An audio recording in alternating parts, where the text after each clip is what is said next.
Mara Voss found out she had a fated mate, the same way she found out her landlord was raising her rent. Someone slipped a note under her door and expected her to just deal with it. The note said, "Blood Moon Ceremony, Hilltop Clearing. Midnight. Mandatory." She went in her garage coveralls because she had been elbow deep in a transmission when the note arrived, and nobody specified a dress code, and honestly, nobody had ever accused Mara of reading a room particularly well. 3,000 wolves watched her walk up that mountain. She could feel their silence the way you feel weather, something pressing against the skin before the storm actually arrives. She kept walking. She had learned, after 23 years of being the only human in a border town that sat at the edge of Vortian territory, that the best thing she could do in any situation involving wolves was keep moving and look like she had somewhere specific to be. The Alpha King stood at the top. Kael Draveth. She had seen him twice before, once at the town council meeting, where he sat at the head of a table and said nothing, and somehow controlled every word spoken anyway, and once through the window of her shop when his black truck rolled past without stopping. He was the kind of person who made you feel the size of the space between you. He saw her. Something moved across his face, not a readable thing, not something she could name. Then his jaw set. He said the words clearly, 2 sentences. His voice carried down the whole mountain. The crowd went absolutely still. Mara stood there for 3 full seconds. Then she turned around and walked back down. She did not run. She was very proud of that. Her boots found every rock on the way down, and she focused on that. The placement of her feet, the cold air, the specific smell of pine and frost, and she did not let herself think about the thing that had cracked open in her chest, like a fault line finding its moment. She drove home. She made terrible coffee. She sat at her kitchen table until 4 in the morning. Then she went to work, because the transmission was not going to fix itself. 3 weeks later, the mechanic shop was the busiest it had ever been. It started with one of the elder women, Senna, who brought in a truck with a cracked alternator belt and sat in the waiting area for 2 hours watching Mara work. She did not say much. When the truck was done, she paid in cash, tipped generously, and left. The next day she came back with her daughter's car. After that, it was like someone had put a sign in the road. Pack members started showing up. Not the warriors or the ranked wolves, but the others.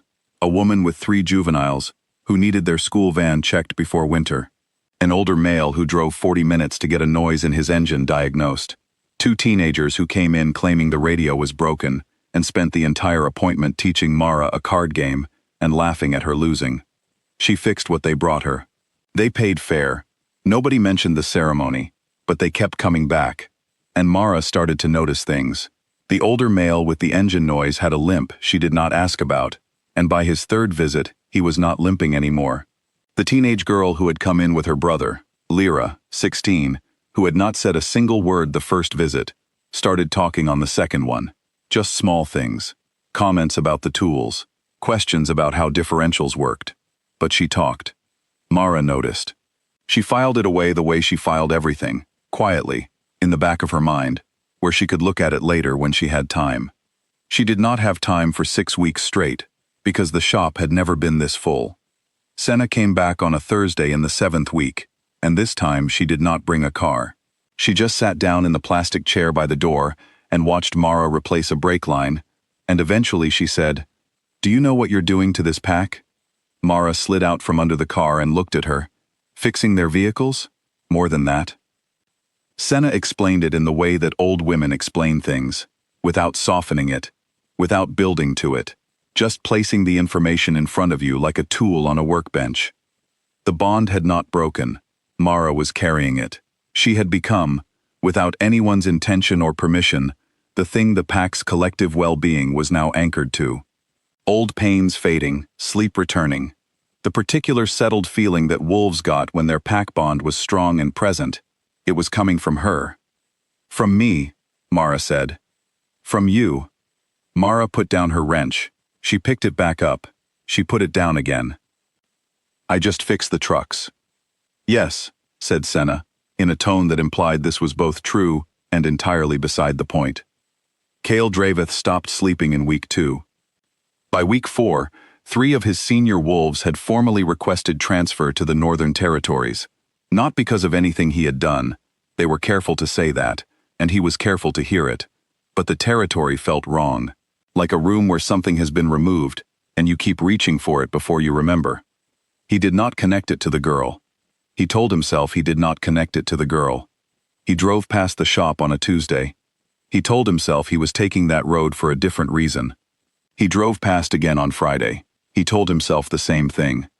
On a Thursday in the 8th week, Boren, oldest of the head elders, a man who had known Kael's father and had attended the funerals of 2 kings, met him on the road at dawn and said 3 words. "You broke us." Not a metaphor, a report. Boren laid it out with the same economy that old men use when they have stopped having patience for anything that is not direct. The bond displacement, Mara carrying it without knowing. The pack stabilizing around a human woman who came in smelling of engine oil and gave the juveniles card games and had no idea she was holding the pack together through sheer proximity. Kael stood on that road for a long moment. "She's well?" he asked. Boren looked at him. It was not a kind look. She's working 60-hour weeks and sleeping 4 hours a night because she has more customers than she can serve. She's well in the ways that matter and wearing thin in the ways that will catch up to her. Kael said nothing else. Boren said, "The assembly has been called." And up. The formal challenge came on a Wednesday. Kael had never stood inside an assembly circle as the subject. He had stood in one as a witness when he was 11. He remembered the feeling of it, the pack arranged in a full ring, no ranks observed, every voice carrying equal weight. It was the oldest law they had, older than kings. The charges were read aloud by Senna, because Boren said it should be a woman's voice, and nobody argued. It was not a list of governance failures. It was not about borders or trade agreements or blood law decisions. It was about the bond, about the rejection, about what the pack had lost and where they had found it instead, in the woman who ran the mechanic shop at the edge of town and did not know she was keeping them whole. One by one, people spoke. The older male, his name was Dorn, stood and said his knee had not ached since the 3rd week Mara was in town, and he had lived with that ache for 11 years, and he was not willing to go back to it. Lyra stood. She was 16, and she did not look at Kael, and she said, "I didn't talk for 6 months. I talk now. That started when she started teaching me cards." She sat back down. That was all. An unmated male named Seven said he had slept through the night for the first time in 2 years, and he wanted the king to understand that 2 years was a very long time to not sleep through the night. Kael stood in the circle and listened to all of it. He did not defend himself. There was no defense that would have fit inside that circle without being an insult to every person who had just spoken. He had made a choice out of fear. Out of the specific, humiliating fear that a human woman holding that kind of power over him was a weakness the pack could not afford. He had decided for them what they could afford. They were telling him what it cost. The vote was 61%. He was not removed. The law required 75% for removal, and his record of governance over 9 years held enough weight that 15% of the pack was not yet willing to strip him entirely. But the assembly's lesser measure passed cleanly. His unilateral decision-making authority suspended for 12 months. Every significant choice subject to elder council approval. He stood in that circle and took it. The first motion the council approved, before the assembly had even formally closed, was pack status for Mara Voss. Full protection. Access to pack housing if she wanted it. Compensation. A fair sum, carefully calculated, for the weeks she had unknowingly served the pack's well-being without consent or payment. Senna went to the shop that afternoon to tell her. Mara was under a truck. Senna could see her boots. Senna said, "The council voted you full pack status today." A pause. Then, "I didn't apply for anything." "No." Another pause. Longer. "What does that mean exactly?" "It means you're protected. It means this land is yours as much as anyone's. It means when you're worn through, and you are getting worn through.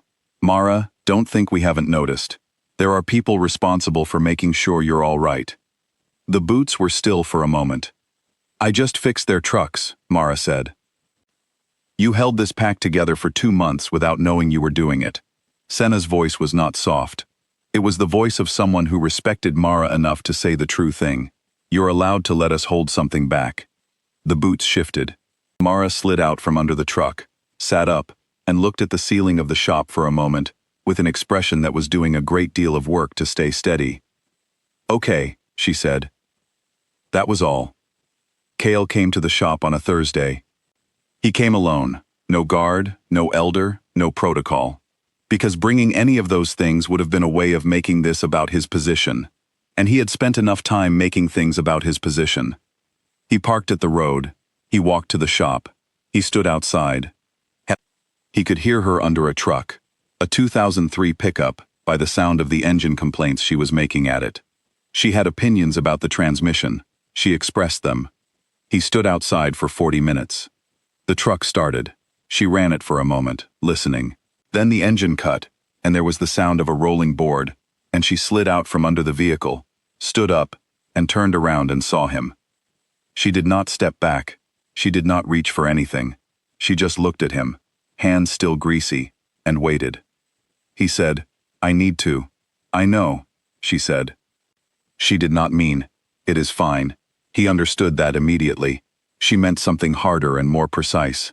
"I know what happened. I know what it cost. I know what you are here to say, and I want you to understand that I am not making this easy, and I am not pretending it was small." She went back under the truck. He stood in the doorway of the shop. After a while she said, from somewhere beneath the chassis, "There's coffee in the office. It's pretty bad." He went and found it. She was right. It was very bad. He stood in the office doorway with the cup and looked out at her working, and the pack bond that had split and rerouted itself through her hummed between them like a power line. Not whole, not the clean and rightful thing it was supposed to become on that blood moon hillside, but present, a live current through damaged wire. He drank the bad coffee. Outside, Mara was swearing at the transmission again. A juvenile had appeared from somewhere. Lyra, the girl who had stopped talking and started again, and was handing her tools and asking questions about how differentials worked. And Mara was answering in that particular flat, patient way she had, like explaining things to people was just another form of maintenance. Kael watched. He had spent 9 years being a king in the way that kings were supposed to be. Decisive, distant, above the ordinary weight of things. He had built a version of strength that required him to hold nothing too close. He had stood on that mountain, in front of 3,000 wolves, and rejected the one thing the universe had specifically made for him, because he had decided that needing something was the same as being weakened by it. Mara Voss had carried his mistake for 2 months without complaint. She had held his pack together through nothing more than proximity and engine grease, and terrible coffee and card games with a teenager who needed something to hold on to. She had not done it to punish him. She had not done it to prove anything. She had done it because people kept bringing her broken things, and she knew how to fix them. He stayed until she finished the truck. When she rolled out for the last time, and stood and wiped her hands on a rag, she looked over at him, still in the doorway, second cup of bad coffee growing cold in his hands, and said nothing, but she did not tell him to leave. Lyra said goodnight and disappeared. The shop went quiet, just the two of them, and the smell of oil and cold air coming through the open bay, and the bond between them, like something that had been dropped and not yet picked back up. Mara looked at him for a long moment. Then she said, "You can come back tomorrow, if you want." Not forgiveness, not yet, maybe not for a while, but a door, left open. He nodded once. He put the cup down. He walked to his truck and drove away, and for the first time in 8 weeks, the road home felt like it led somewhere.